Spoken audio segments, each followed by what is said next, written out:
Hi friends, vehicle వచ్చేసి Alto. దీంట్లో major complaint ఒకటి ఉంది. అదేంటంటే ఇప్పుడు చూసారు జీరోలో ఉంది, రన్నింగ్ బండిలో జీరో వచ్చేసింది. పక్కన మన హీటర్ లైట్ అవి మొత్తం వచ్చేసినాయి, ఇంజన్ లైట్ అవి మొత్తం. అంటే బండి ఆగిపోయింది, మన ఏసీలోనే ఆగిపోయింది అనమాట.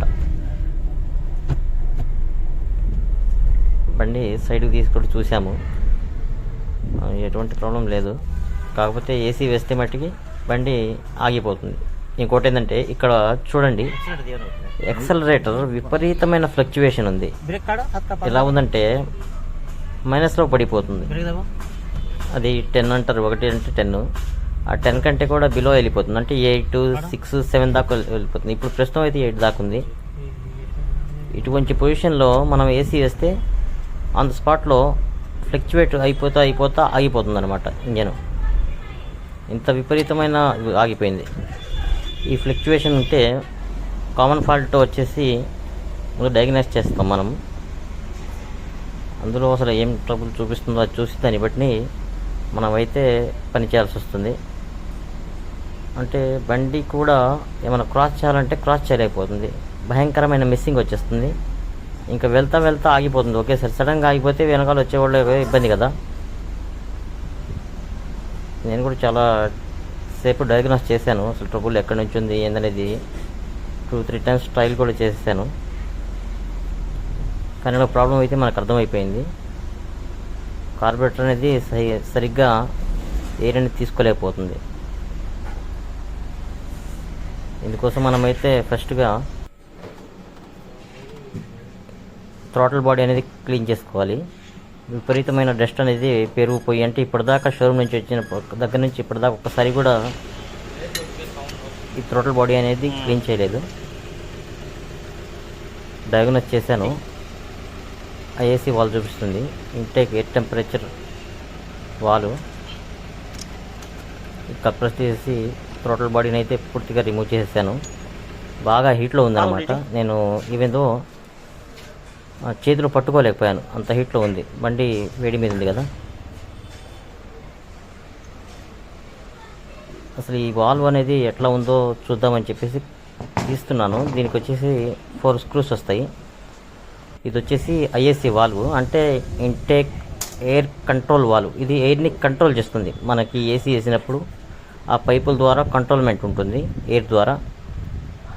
చూడండి లోపల డస్ట్ పార్టికల్స్ అన్నీ బాగా ఎట్లా పెరిగిపోయి ఉన్నాయో. అంటే ఇప్పటిదాకా క్లీనింగ్ అనేది చేయలేదు. నేనైతే ఫస్ట్ సారి క్లీన్ చేశాను. అంటే ఆ క్లీనింగ్ వీడియో అనేది మనకు చూపించలేకపోయాను, ఎందుకంటే వర్క్ చాలా ఉంటుంది, దాని బిజీలో సరిగ్గా చూపించలేకపోతున్నాం అనమాట. మనమైతే ఇటువంటి పరిస్థితుల్లో మన మెకానిక్లు ఎవరైనా ఉంటే దీన్ని ఒకసారి చెక్ చేయండి. బండిగా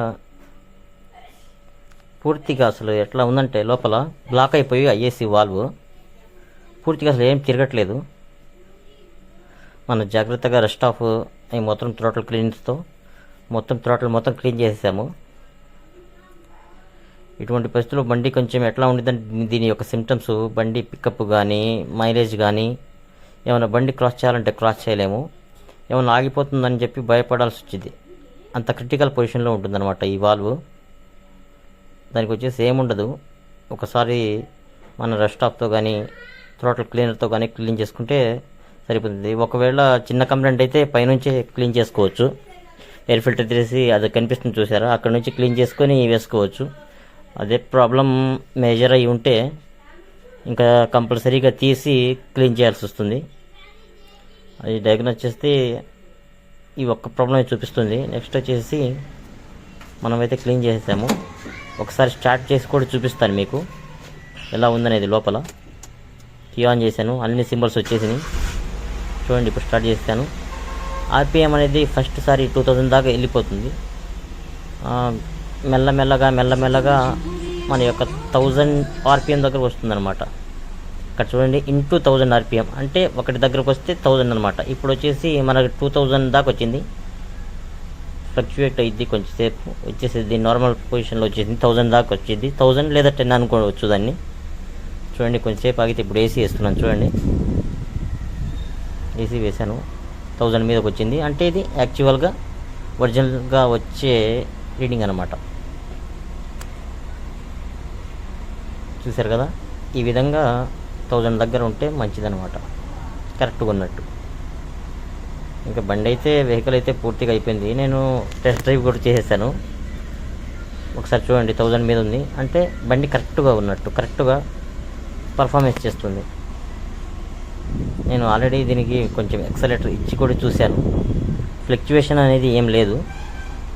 వెహికల్ అయితే బాగుంది.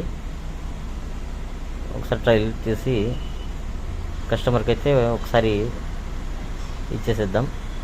దీంట్లో అనేది ఎటువంటి ప్రాబ్లం అనేది లేదు. మీరు కూడా మన యొక్క వెహికల్స్కి ఏమన్నా ట్రబుల్ వస్తే నా కాంటాక్ట్ నెంబర్ ఇస్తాను. మీకు కనుక ఇంట్రెస్ట్ ఉంటే ఒకసారి కాల్ చేయండి, లేదా ఏమన్నా మీ బండి యొక్క సమస్యలు ఉంటే కింద కామెంట్ చేయండి. లేదంటే వాట్సాప్ నెంబర్ ఇస్తున్నాను, ఆ నెంబర్కి వచ్చేసి కేవలం వాట్సాప్లోనే చాట్ చేయండి. ఎందుకంటే వెహికల్ బిజీలో వాళ్ళు డయాగ్నోస్ చేయాల్సి వస్తుంది, నేనైతే పట్టించుకోకపోవచ్చు.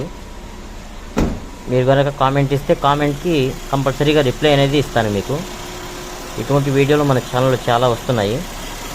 ఒకసారి మన ఛానల్ కూడా విజిట్ చేయండి. ఓకే, సబ్స్క్రైబ్ చేసుకోండి.